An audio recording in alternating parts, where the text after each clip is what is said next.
The Chinese dam was badly damaged by the floods, and the repair costs were huge.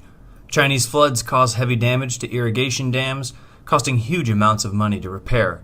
Repairing damage to irrigation projects in China after the country's worst floods in more than 2 decades will cost about 84 billion yuan, or about $12.32 billion. The China Daily newspaper quoted the Chinese Deputy Minister of Water Resources Zhip Qiansuan as saying during a news conference on September 29th, the damage had spread across 28 provincial-level areas, but nearly 80% of them occurred in 10 regions. Field.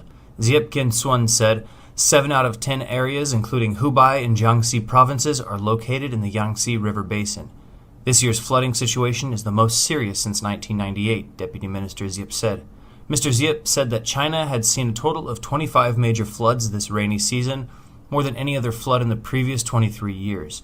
The average national rainfall since June was 438 millimeters, 18% higher than normal and the highest since 1961. The upstream of the Yangtze receives 238 millimeters of precipitation from mid to late June, double the normal rainfall.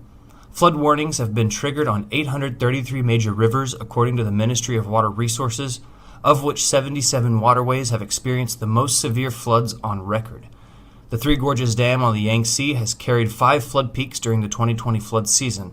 The water level at the Tam Hiep Reservoir reached 173.65 meters at 8 a.m. on the 22nd of August, the highest level since the lake was built in 2003.